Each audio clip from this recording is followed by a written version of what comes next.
Amendola firing, touchdown! Tonight's Coaches Show with Norwin Knights coach Dave Brozeski is presented by the Ground Round near the Westmoreland Mall in Greensburg. Whether it's specialty burgers and sandwiches, one-of-a-kind fajitas, or one of their homemade dinners, we've got what you like at the Ground Round. Back here on the Westmoreland Sports Network pregame show, it is time for our Norwin half of our interviews. An interview coming up with Logan Deary. That's on the way, but first it is time to talk with the first-year head coach of the Norwin Knights, Dave Brozeski. And Coach, first of all, congratulations on getting to the playoffs. I know that was one of your goals this year. I know you'd like to do some damage in the playoffs as well, but for the first time in the last several years, Norwin back in the WPIL postseason in your first year has to make you very satisfied in your first season, but also I'm sure satisfied for the guys that have put so much work in this year. Yeah, definitely. I mean, we're very proud of the boys for the hard work and everything. And one of the things that we have is we have a motto of 1-0 every week. And in the Connellsville game, us being able to achieve that goal got us into the playoffs. But our focus every week is on the task at hand, and our focus this week is on PT and getting ready for the playoffs after the game. Well, let's talk about last week's loss to McKeesport, Coach. I mean, you guys are right there. It was 21-14 at halftime, but McKeesport outscored you 14-0 in the second half to win the game 35-14. Just your thoughts about last week. Again, you guys are right there in every game, but just kind of fell short in the second half. Yeah, I mean, first of all, McKeesport's a quality opponent. Coach Smith does a great job, and they have great players on that team. We come out there and that offense is a tough offense to prepare for. Our look squad did a great job all week of preparing for it. But no matter what no matter what team is preparing for that, it's hard to seem like the game speed. And so, unfortunately, we spotted them 14 points. They were able to get two quick ones. But I was proud of the perseverance of the players, and they came back and battled. Like I said, it was 21-14 at halftime. We had opportunities that we didn't take advantage of. And in the second half, again, we had some opportunities that we didn't take advantage of, and they did, and put them in situations for them to make the plays and not us.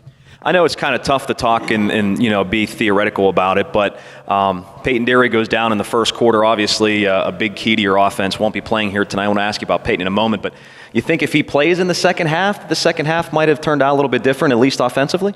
Well, you never know. I mean, it's part of the game. It's a 9-week season that you have in regular season, then you go into the playoffs, and it's a grueling season. Sooner or later, people are going to go down. We had that in week 1 with a lineman.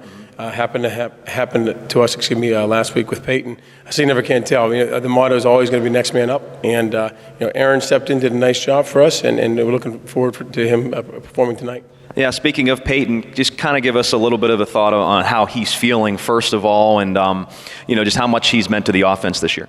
Oh, he's done a great job, but again, his success comes from the guys in front of him in the line, and the coach is preparing for him as he goes through there. And what was nice about we made changes to the offense with the coaching change this year, and he was getting very comfortable with seeing kind of the blocks and everything. But again, he got injured this past week. The number one thing we're concerned with him is his safety and everything, so he won't be playing today. But Aaron Carr is going to be stepping in, playing some ace back for us, running back for us, and looking forward to see what he can do tonight. How's Peyton feeling right now, Coach? I know it's always, especially with so much attention on concussions, it's always kind of a fragile thing, and I know it's kind of tough probably to say if he'll be back next week for the playoffs, but just how's he feeling? I think he's getting better every day, and he's been taking the concussion protocol and going through those things. So he's been around here and there when he's been able to throughout the course of the week and everything, and looking at seeing how he's doing again throughout the weekend, and then in the next week when he has his follow-up visit. You mentioned sophomore Aaron Carr stepping into his shoes here tonight. Hey, no other way to do it against your rival in Penn Trafford. Give us a little bit of a scouting report, I guess, on Aaron and some of the things that he's been doing to progress as just a sophomore. Well, Aaron has done a nice job again. He's worked his butt off all year, and with Peyton going down last week in the first quarter, Aaron got a lot of game experience, and so it's not like he's coming in without having some game experience. He had some reps throughout the course of the year. But not obviously as many as Peyton. So he's had a good week of practice. The line has been looking good. Boys, I think, are ready to rock and roll, and it'll be a fun game here tonight. I guess the biggest key would certainly be to just rely on the guys up front where your experience is, right? Correct. Yeah. I mean, so every game comes down to the battle in the trenches, and it's going to be Coach Wayne has a great O-line and D-line. and that's going to be a good challenge for us, but that's why you play the game, for these challenges and these opportunities. Coach, I know that something you've been asked about a lot by us and probably by other media has been your quarterback rotation. We saw Sean and Nick Amendola again last week. Nick has been your starter all year, but we've seen Sean in pretty much all the games this year. Now that we're in week 9, have you gotten maybe a better handle and better feeling as to when you should go to Sean, and just talk about how that's all worked out this year?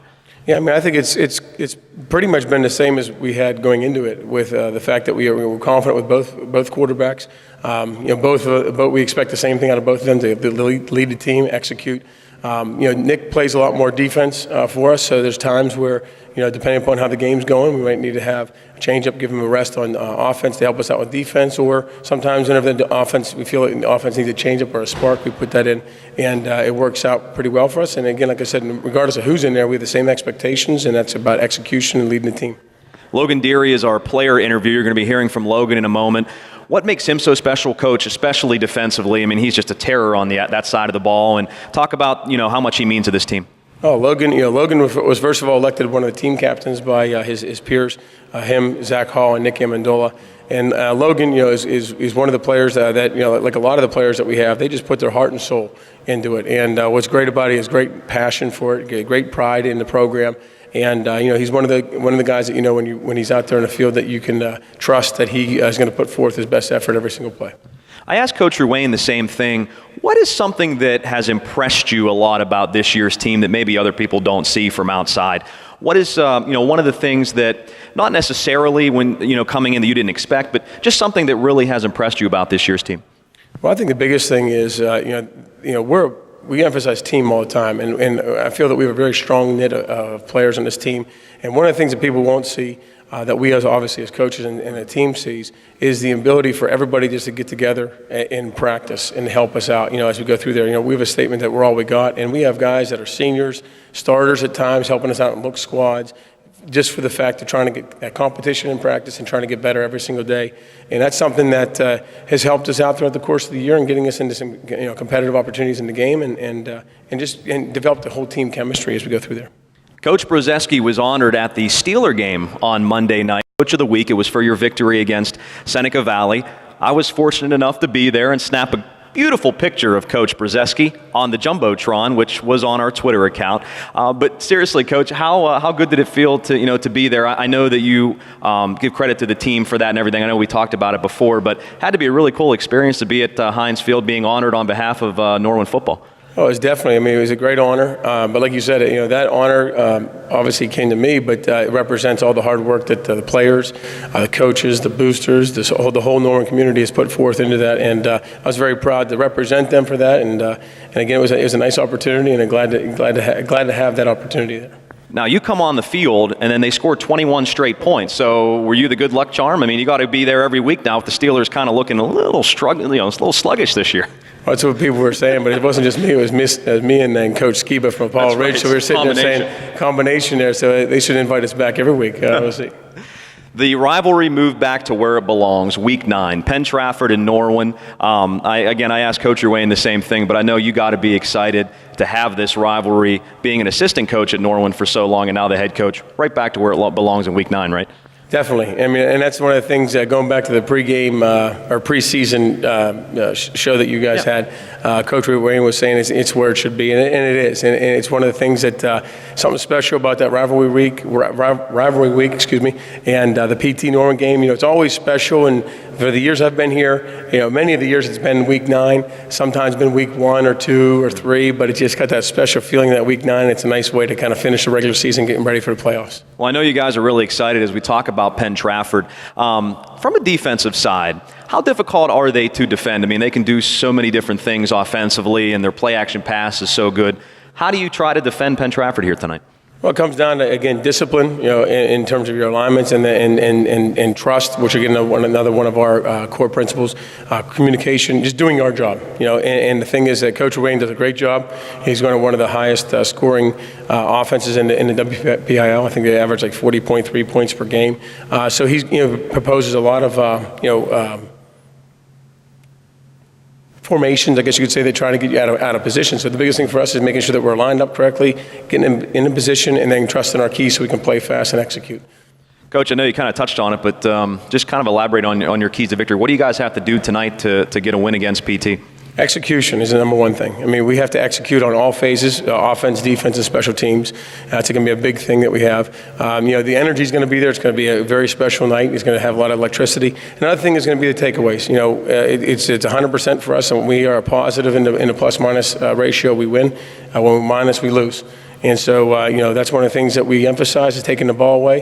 And we can do that through our execution. Offensively, taking care of the ball, not turning the ball over. And again, executing, taking what the defense gives us, and then being able to, hopefully punch it in and finish the drives. And then special teams make some opportunities and plays in the special teams.